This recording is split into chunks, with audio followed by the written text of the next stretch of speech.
तो चलिए इस वीडियो में हमें आज बेसिकली देखना है स्ट्रिंग के बारे में। तो प्रीवियस वीडियोस में हमने देखा था, लिस्ट देख ली है, टपल देख लिया है। तो स्ट्रिंग अब सबसे इम्पोर्टेंट पाइथन में आने वाली है।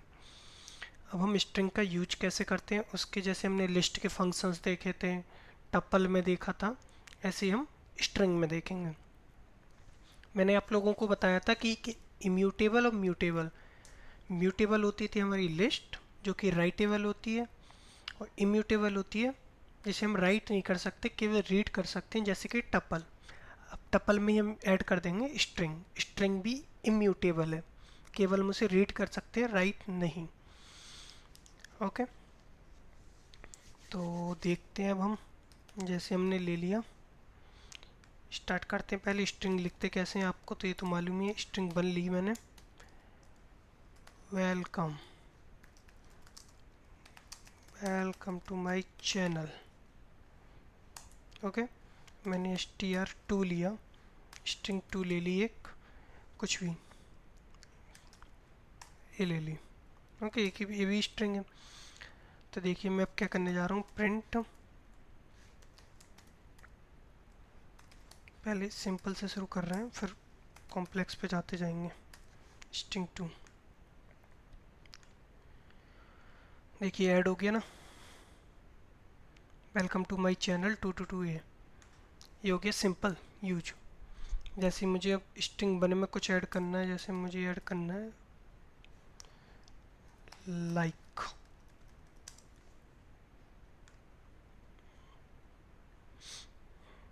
Welcome to my channel like.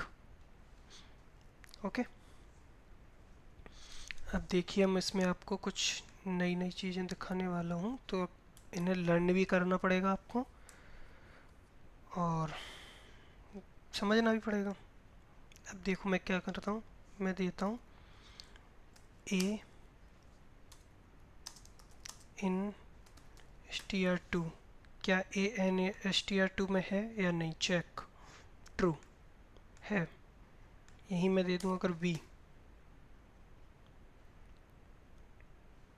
False, okay, ये तो इन ऑपरेटर में पहले भी बता चुका। अब देखो मैं क्या करूँगा, सपोज मैं अब स्ट्रिंग एक ही लेता हूँ, str1।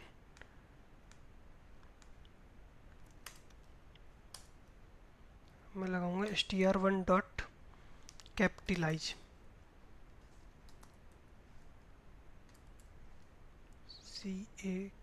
CAPITALIZE।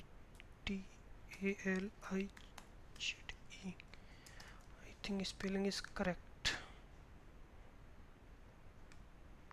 देखिए कैपिटलाइज में क्या हुआ, कुछ अंतर दिखा? नहीं दिखा तो मैं दिखाता हूँ। देखो यहाँ एक W छोटी है, यहाँ W कैपिटल होगी। पहला वर्ड कैपिटल हो जाएगा, बाकी सब स्मॉल रहेगा, जैसा कि स्टैंडर्ड इंग्लिश राइटिंग होती है, पहला कैपिटल बाकी सब स्मॉल। तो ये कैपिटलाइज ने कर दिया हमारा काम। इस W में समझ में नहीं आ रहा तो E से चेक कर लेते हैं एक बार। देखो E कैपिटल हो गया ना। ओके, ये हो गया आपका कैपिटलाइज। अब मैं देखता हूँ, अगर हमें टोटल ही अपर केस करना हो तो मैं लगाऊंगा यहाँ अपर, रन। देखो पूरा का पूरा कैपिटल हो गया। ऐसे लोअर होता है, अगर अपर को लोअर में करना हो तो यहाँ बस लोअर लिख देना होता है। अभी तो मेरी लोअर में है ही, तो कुछ आपको डिफरेंस पता नहीं चलेगा। मैं सपोज यहाँ M कैपिटल कर देता हूँ, T कैपिटल कर देता हूँ।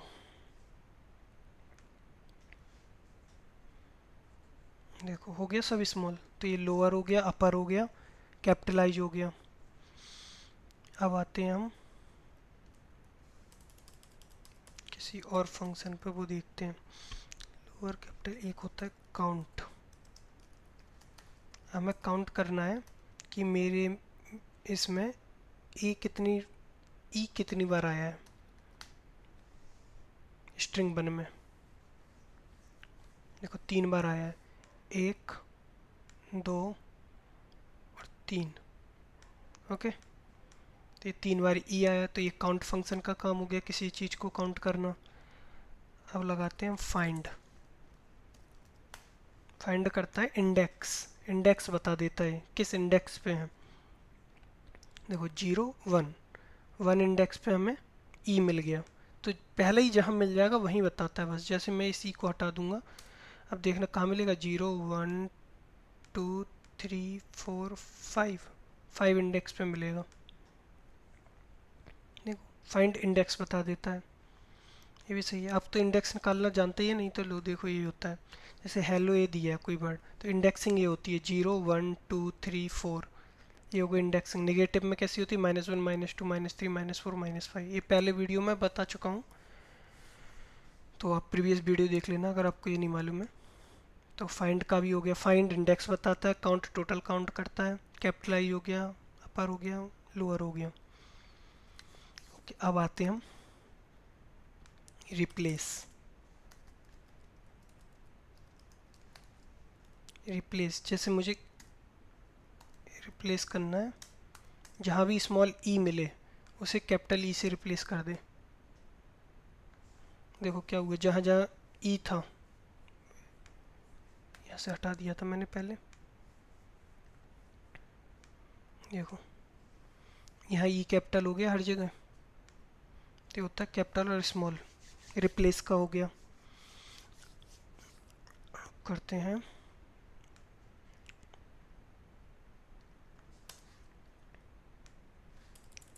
स्प्लिट। स्प्लिट का देखना, स्प्लिट क्या करेगा, ई सी रिप्लेस करते हैं।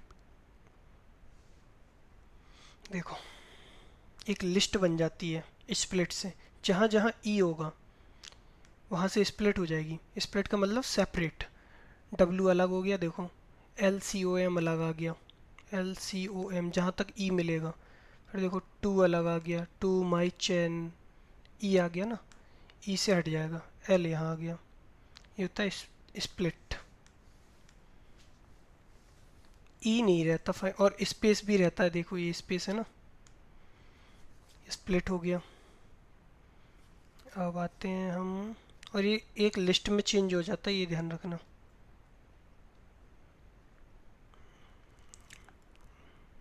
कुछ कंडीशनल देख लेते हैं अब। देखो अब हम देखेंगे, तो मैंने कोई एक ही वर्ड लेता हूँ, मैं यहाँ एक ही करेक्टर लेता हूँ। अब मैं चकूँगा if string 1 dot each digit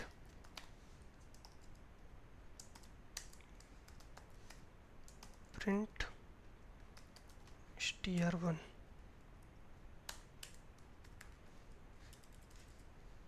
चलो इतना ही करते हैं।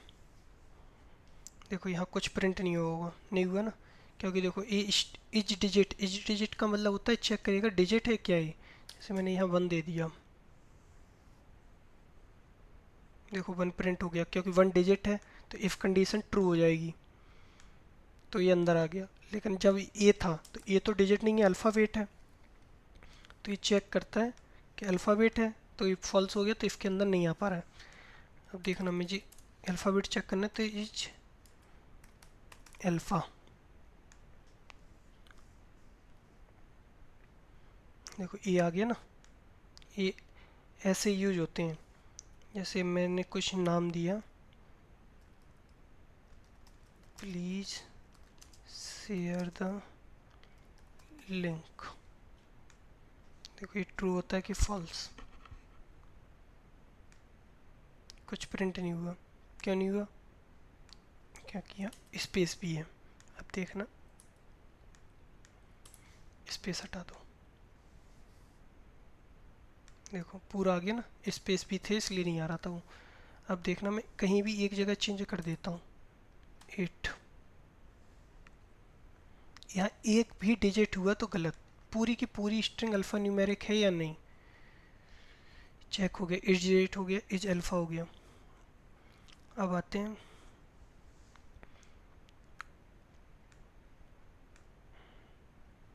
इफ कंडीशन हटाते हैं, तो यहाँ लिखते हैं dot start with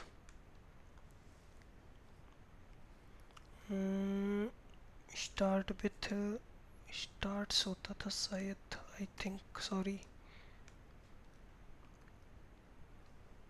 STARTS, why start not working? Same starts होता है एंड सेम एंड होता है, ends with END. It's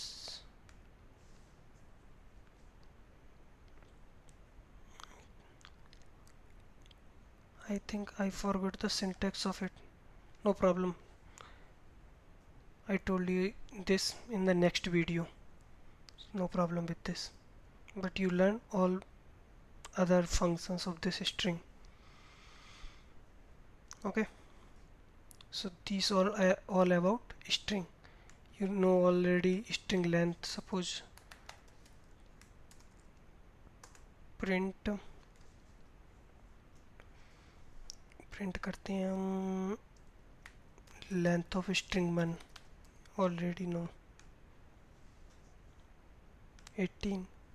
These are really simple. Now I want to give you some problem.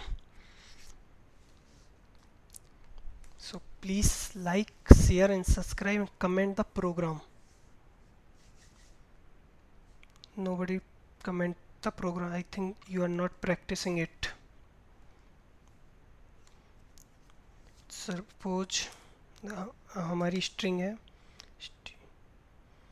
String 1 मैंने ले ली, यहाँ लिख के दिखाता हूँ. स्ट्रिंग 1 है मेरी.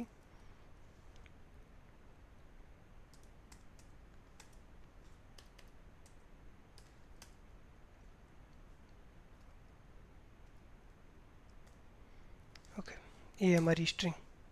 ओके, तो ये भी हो सकती है, कोई प्रॉब्लम नहीं है. लो, ये होगी. तो हमें इसमें आउटपुट क्या चाहिए? देखो, आउटपुट चाहिए हमें. चलो पहले आपके लिए सिंपल करते हैं थोड़ा सा, फिर टफ बनाएंगे. पहले ये करना है आपको कि सपोज ये जो सेम वर्ड है वो एक साथ है. ओके, तो आपको आउटपुट जो आना चाहिए, आउटपुट क्या चाहिए मुझे? आउटपुट चाहिए एक कितनी बार आया है? 4 बार. 4A. B कितनी बार आया? 2 बार. 2B. C आया 3 बार. 3C. 1D. आउटपुट ये आना चाहिए पूरा. 4A 2B 3C 1D. तो ये आउटपुट चाहिए. आपके लिए एक छोटा सा प्रोग्राम है. नेक्स्ट वीडियो में एक रियल लाइफ प्रोग्राम करवाऊंगा. तो नेक्स्ट वीडियो में एक्टिव रहें, जितने से जितने हो सके सब्सक्राइब करें और प्लीज़ शेयर करते रहें. Thank you for watching the video. Revision करना पड़ेगा आपको, तभी ये वाला प्रोग्राम बनेगा आपसे. Thank you.